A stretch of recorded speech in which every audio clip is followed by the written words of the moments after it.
শুকরিয়া জানিয়ে মন খুলে প্রাণ খুলে মহব্বতে বলি আলহামদুলিল্লাহ। আল্লাহ দয়া করেছেন বলেই আজকে আল্লাহর ওলির এই মাহফিলে আমরা আসতে পেরেছি, ঠিক কি না?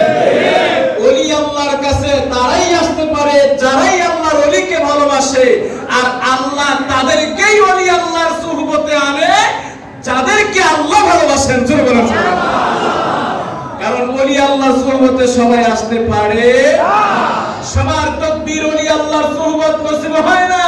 আমার আল্লাহ দয়া করে যার পক্ষে ওলি আল্লাহর সুহবত দান করেন তারাই ওলি আল্লাহর মাহফিলে আসে, তারাই ওলি আল্লাহর ফায়েজ রহমত লাভ করতে পারে। হ্যাঁ, আমার মহান আল্লাহ পবিত্র কোরআনুল কারীমে বলেছেন আলহামদুলিল্লাহি রাব্বিল আলামিন।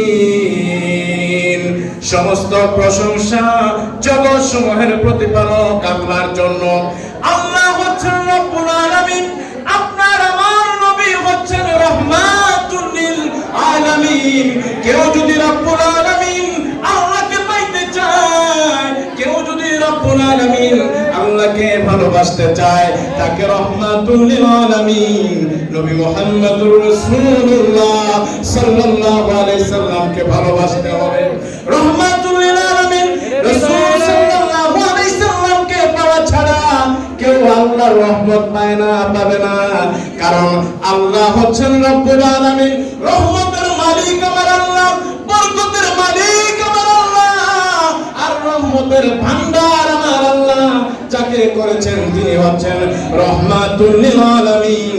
আপনার নবী আমার নবী সবাই বলি মুহাম্মদুর রাসূলুল্লাহ সাল্লাল্লাহু আলাইহি ওয়াসাল্লাম, ঠিক কি না? রাসূল হচ্ছেন রাহমাতুল লিল আলামিন। এখন যদি আপনি রহমত পেতে চান, রাসূলের উসিলায় ছাড়া রহমত পাওয়া যাবে না।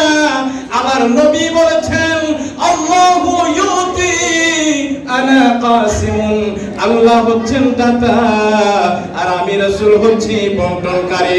আপনি আল্লাহর রহমত পাইতে চান, রাসূলের মাধ্যমে রহমত পাইতে হবে। আপনি আল্লাহর রহমত পেতে চান, রাসূলের উসিলায় রহমত পেতে হবে। আবার রাসূলের উসিলায় রহমত পাইতে হলে বর্তমানে বেলায়েতের যুগে ওলি আল্লাহর সুহবতের দরকার আছে না?